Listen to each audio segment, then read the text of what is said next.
nuus vanaand, duisende voornemende studente sit sonder plek by universiteite. En Amerikaanse verpleër wat veterane versorg word deur ICE-agente in Minneapolis doodgeskiet.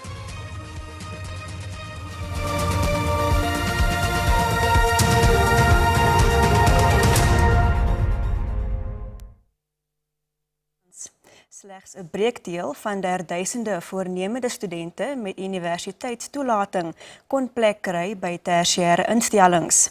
Uit die groep van 2025 matrieks alleen het 345.000 geslaag met universiteitstoelating.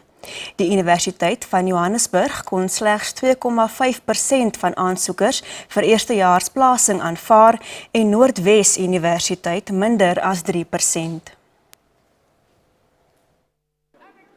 In 2022 het Noordwes Universiteit 120.000 eerstejaarsaansoeke ontvang.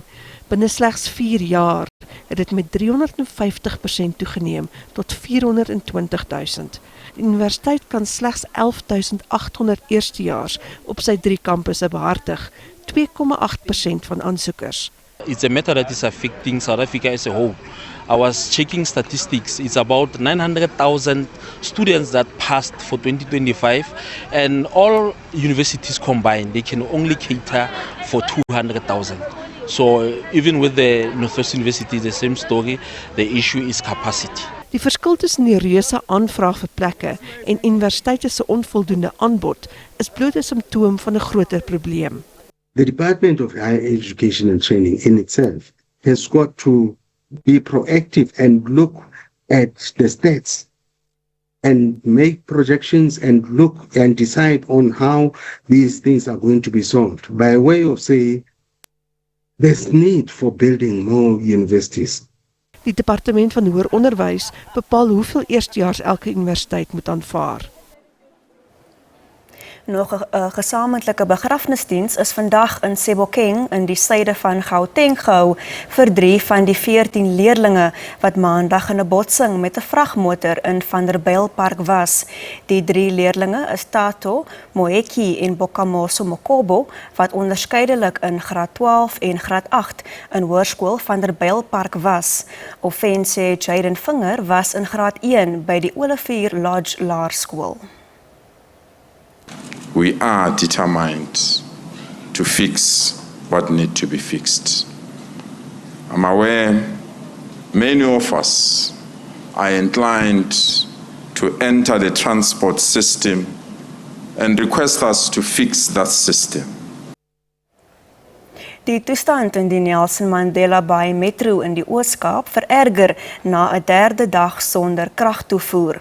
Groot dele van Gqeberha is in duisternis gehul nadat 2 elektriese torings vroeër die week meegegee het.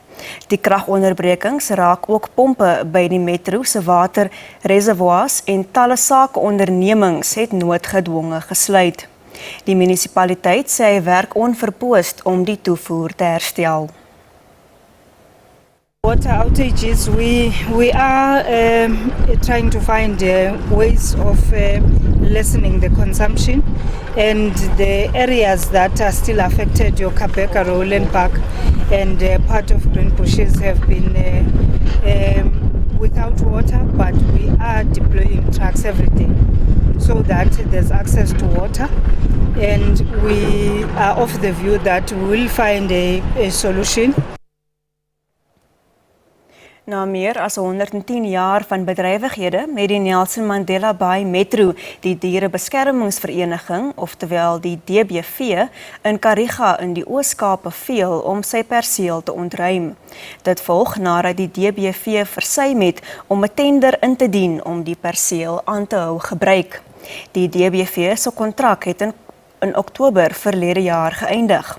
Daar word nou skuiling gesoek vir sowat 50 diere wat in die DBV se sorg is. Die DBV sê hy het 'n ooreenkoms met die munisipaliteit gehad om sy bedrywighede te kan voortsit, selfs nadat hul kontrak in Oktober verstryk het.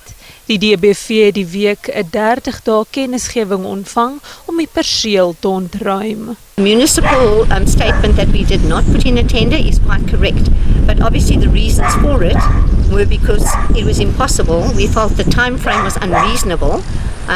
To our knowledge, municipal tenders normally are between 30 and 90 days, the time for submission. And given that we're an NPO and a welfare organisation, we are December, January is our busiest time of year. Die DBV beweer dat hulle die diere noodgedwonge van kant sal moet maak, sou hulle nie dringend 'n nuwe perseel kan bekom nie. Under the SPCA Act, once an animal comes into the care of an SPCA, it becomes your responsibility until the end of that animal's life, basically.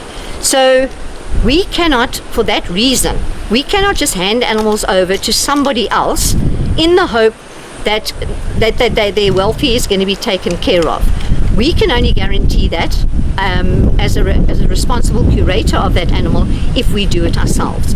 Die munisipaliteit skuld die DBV meer as R350,000 vir dienste wat gelewer is, wat oor 3 jaar opgehoop het. Like any service provider, once you render a service, you must be paid.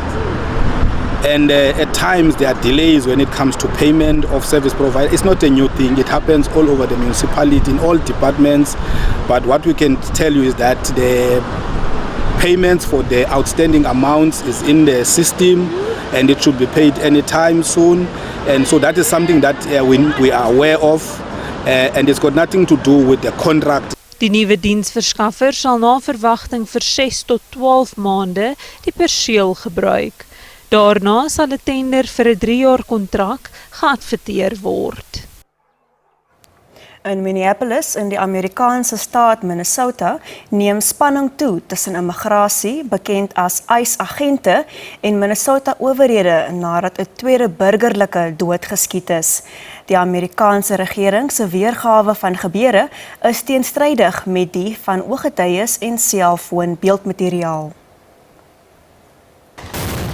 Federale wetstoepassers het traanrook gebruik teen betogers op die toneel waar die 37-jarige verpleer Alex Pretty doodgeskiet is. Die Departement van Binnelandse Veiligheid, waarvan ICE 'n deel is, voer aan dat Pretty agente aangeval het met 'n semi-outomatiese 9mm pistool. 'n Foto van 'n pistool is op die departement se sosiale media rekening geplaas.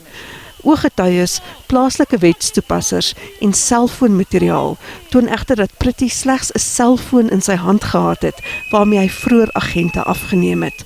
Hy het ook ander betogers probeer help wat rondgestamp word deur ICE-agente. Op die beeldmateriaal is dit duidelik dat Pretty hande 4 voet op die grond was net voordat hy geskiet is. Die staatse gouverneur en Pretty se ouers beskuldig die regering van leuns. 'n Senator van Donald Trump se Republikeinse party eis 'n ondersoek na wat hy bestempel as ongelooflik ontstellende gebeure. En dit is dan al van die nuusspan. Mooi aan, totsiens.